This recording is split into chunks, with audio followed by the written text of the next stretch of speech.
Halo teman-teman, ini video pertama aku ya. Semoga kalian suka dengan filmnya. Oh iya, di video kali ini aku akan bahas anime yang berjudul Blood Sea the Last Dark. Bercerita di sebuah stasiun kereta api. Saat itu, seorang pria masuk ke dalam kereta api dengan sikap yang aneh, dengan nafas yang terengah-engah. Wujudnya kemudian berubah menjadi seorang zombie yang haus akan darah. Pria itu kemudian langsung memangsa penumpang di dalam salah satu gerbong kereta api. Namun nasibnya naas saat berhadapan dengan sang pembunuh zombie, yaitu saya Kisaragi. Daripada penasaran, langsung aja ke ceritanya. Tapi sebelum mulai ceritanya, jangan lupa subscribe dan nyalain tombol loncengnya, oke? Film diawali dengan pria misterius yang sedang berjalan terengah-engah menuju kereta. Setelah masuk kereta, wujudnya berubah menjadi zombie. Kemudian memangsa seluruh penumpang yang ada di gerbong kereta belakang. Ketika sang zombie akan menuju gerbong kereta selanjutnya, zombie itu melihat cewek sedang duduk yang tak lain adalah saya Kisaragi. Saat zombie itu akan memangsanya, saya Kisaragi kemudian menyerangnya. Setelahnya diserang oleh saya Kisaragi, zombie itu pun pergi dan berhasil membawa kabur seorang wanita. Kemudian saya Kisaragi mengejarnya. Karena lemas di tengah pengejaran saya Kisaragi, zombie itu pun terjatuh. Saat sedang berusaha mengambil seorang cewek yang lepas dari genggamannya, saya Kisaragi membunuhnya dengan pedangnya dan menyelamatkan cewek tersebut, yang bernama Mana. Kemudian temannya datang ialah Matsuo dan Fujiwara. Mereka pun pergi kabur dari tempat itu. Saya Kisaragi pun ikut ke dalam mobil mereka karena takut oleh petugas keamanan yang mengejarnya. Petugas pun mengarahkan pasukannya untuk mengejar mobil mereka. Di tengah pengejaran, Fujiwara mencoba menghubungi seseorang untuk membantunya. Setelah jalan transportasi dikuasai dan diretas, akhirnya mereka pun lolos dari pengejaran petugas. Lalu Mana berterima kasih kepada saya Kisaragi karena sudah menolongnya. Namun, saya Kisaragi marah saat mendengar Fujiwara mengetahui sang sosok kuno milik tower, dan saya Kisaragi pun menyuruh Fujiwara memberitahunya lokasi tower itu. Namun mereka juga tidak tahu lokasinya, bahkan mereka juga mencarinya. Di tempat lain, seorang pria bernama Fumito diberitahu oleh bawahannya yang bernama Yuka untuk bertemu gubernur, namun ia menolaknya. Lalu datang seorang pria bernama Kato, ia memberitahu Fumito tentang terbunuhnya seseorang yang kabur di laboratorium, dan juga tentang insiden kereta. Dia telah mengetahui ada 2 saksi, dan ia akan segera menanganinya. Namun Fumito tidak yakin terhadap bawahannya karena ia mengetahui bahwa saya Kisaragi telah muncul. Mana dan temannya pun membawa saya Kisaragi ke markas Sirut. Ia bertemu dengan ketua Sirut, yaitu Kuroto Mogari, yang ternyata mengetahui latar belakang saya Kisaragi yang ingin balas dendam terhadap Fumito, yang dulunya pernah mengecewakannya dan membantai penduduk tempat tinggalnya. Dari seseorang yang bernama Itsuki, ia adalah anggota Sirut yang membajak kamera milik Tower. Mogari juga memberitahu Tower adalah organisasi milik Fumito yang sebenarnya. Selain itu, Fumito juga menjadi presiden direktur perusahaan Seven Heaven, di mana 2 kekuatan besar itu digunakan untuk sesuatu tujuan yang banyak menelan korban. Lalu, Haruno, sekretaris Mogari, memberitahu anggota Sirut yang beranggotakan Mana, Fujimara, Matsuo, dan Tsukiyama, dan ada juga anggota lainnya di internet. Tujuan Sirut adalah untuk menghapus peraturan perlindungan remaja. Dari situlah, Mogari meminta saya Kisaragi bergabung dengannya.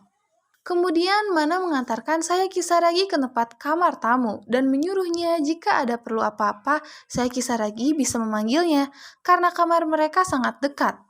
Namun saya Kisaragi seketika bilang ingin pergi ke suatu tempat kepada Mana.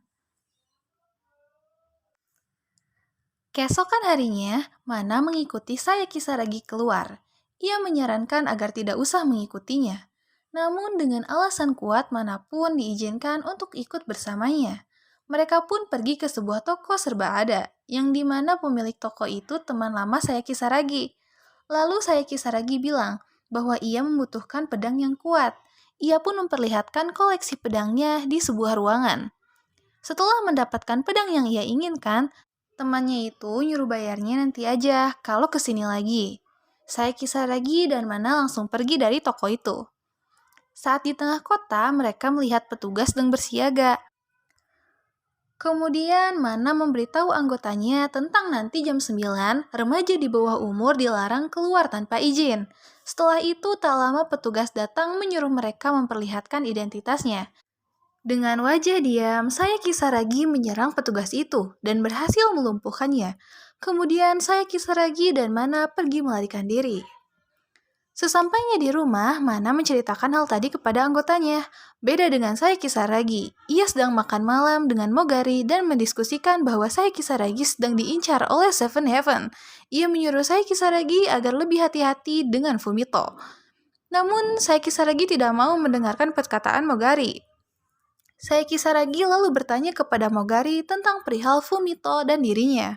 Ternyata mereka saudara sepupu. Kemudian saya Kisaragi diajak ke suatu tempat yang sebelumnya belum satu orang pun yang mengetahui tempat itu. Lalu Mogari menceritakan, dulu 6 tahun yang lalu Fumito dan pasukannya menyerang tempat itu dan membunuh semua anggota keluarga Mogari di depan matanya. Dari situ, Mogari meminta saya Kisaragi untuk membantu membunuh dan membalaskan dendamnya kepada Fumito. Kemudian saya Kisaragi mau mandi, dan di sana bertemu Mana. Mereka mengobrol beberapa hal. Setelah mandi, saya Kisaragi pergi ke kamar dan tertidur sekejap dan bermimpi buruk tentang dirinya yang menyebabkan ia terbangun. Di tempat lain, Fumito akan segera bertemu dengan saya Kisaragi. Di sisi lain, anggota Shirut sedang asik mengobrol. Beda dengan Suki yang berhasil meretas sistem keamanan perusahaan Fumito. Suki pun memberitahu anggotanya bahwa besok Fumito akan datang ke sekolah SMA Suji. Saya Kisaragi pun menyusup dan menyamar menjadi siswi lumpuh dan memakai tongkat di sana, ditemani Mana. Di sisi lain, Fujimura dan Matsuo di dalam mobil berhasil menyadap sekolah Suji, yang ternyata Mana sekolah di sana. Suki dan sekretaris di markas merasa khawatir dengan perjuangan mereka. Setibanya di tempat, acara seminar umum akan segera berlangsung. Akhirnya Fumito pun muncul. Namun tiba-tiba, bel berdering yang mengejutkan para siswa-siswi di sana. Mereka pun semua keluar karena panik. Tapi tidak dengan Kisaragi, ia malah berlari mendekati Fumito untuk menyerangnya. Namun itu hanya tipuan Fumito, seketika pintu tertutup semua. Tiba-tiba muncullah monster dan menyerang saya Kisaragi. Setelah lama bertarung, akhirnya saya Kisaragi mengalahkan monster itu dan pergi dari tempat itu bersama Mana. Kemudian saya Kisaragi akan membuka pintu besi. Tiba-tiba seorang pria muncul dari belakang sambil menancapkan pedang ke tembok dekat wajahnya. Kemudian ia bertarung lagi. Mana pun berhasil meretas kode pintu besi itu. Tak lama, Matsuo dan Fujiwara mendobrak pintu besi itu, yang pada akhirnya mereka berhasil melarikan diri. Di sisi lain, seorang pria tadi mendapatkan darah saya Kisaragi. Di markas sedang membahas tentang tipuan maslahat si Fumito. Suki merasa bersalah dengan kegagalan mereka. Saat Mana sedang memaksa menyuruh saya Kisaragi membersihkan lukanya karena ia tidak mau kehilangan orang yang ia sayangi. Lalu ia tisoledat dan jatuh menimpa badan saya Kisaragi.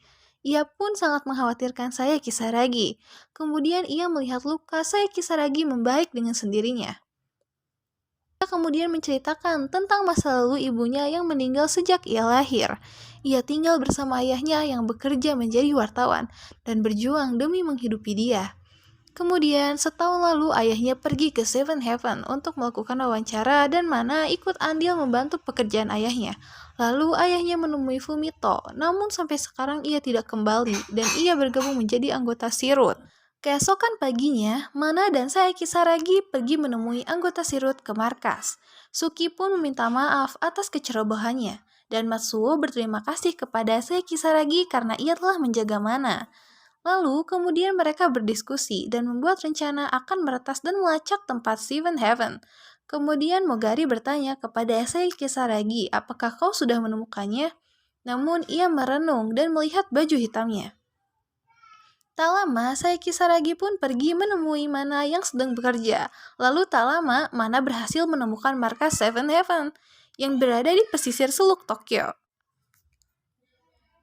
Setelah sampai di tujuan, diantar oleh anggota Sirut, saya Kisaragi pun bergegas ke markas Fumito dan langsung menyerang pasukan Fumito di sana. Lalu Mana memberitahu saya Kisaragi untuk ke bawah. Tiba-tiba cermin melayang di depan saya Kisaragi dan meledak. Kemudian ia bertemu dengan utusan Fumito. Ia adalah Kutou. Saat saya Kisaragi menyerangnya, ia tak terhentikan oleh ucapan Fumito yang menyuruhnya berhenti. Namun, Kato berubah menjadi monster dan menyerang pasukannya. Setelah melewati beberapa pasukan dan monster, akhirnya saya Kisaragi menemukan Fumito. Namun, tiba-tiba ia terjatuh pingsan dan kaku. Ternyata, Mogari mengkhianati mereka dan saya Kisagari dengan menaruh racun di kopinya saat itu. Fumito dan Mogari sempat mengobrol sedikit tentang kekuasaan. Kemudian, tak lama Mogari menusuk Fumito dengan pedang saya Kisagari, berharap ia mati. Namun Fumito masih hidup dan menyerang balik Mogari, dan menjadikan Mogari monster oleh Fumito. Di sisi lain, saya Kisagari berusaha melawan racun dalam dirinya. Ia berusaha bergerak untuk menyerang Fumito. Namun Fumito malah memberitahu bahwa saat zombie yang waktu itu dibunuh oleh saya Kisaragi adalah ayahnya Mana. Saat saya Kisaragi berhasil terbangun, ia langsung menyerang Fumito. Namun ia berubah menjadi monster kuat dan menghempaskan saya Kisaragi. Kemudian ia menyerang, namun ia dihadang oleh kelelawar Fumito. Setelah melewati kelelawar, akhirnya saya Kisaragi masuk ke dalam tubuh Fumito dan menebas oleh pedangnya. Lalu ia pun berubah kembali menjadi manusia. Dan tiba-tiba pedang saya Kisaragi ditusukkannya ke tubuhnya dan memeluk serta mencium saya Kisaragi, lalu ia pun musnah seperti angin. Setengah tahun berlalu. Mana menemui Suki dan Fujiwara. Kemudian pembatasan internet dicabut dan peraturan perlindungan remaja pun dihapus di Tokyo. Matsuo dan Yanagi akan berencana menikah. Mana pun berharap bertemu lagi dengan saya Kisaragi. Dan film pun tamat. Makasih buat semuanya yang udah nonton. Mohon maaf apabila ada salah kata atau salah pengucapan nama tempat. Buat kalian yang punya saran cerita anime untuk aku ceritain, kalian bisa komen di bawah ya. Sampai jumpa, ketemu lagi di posan berikutnya. Bye-bye.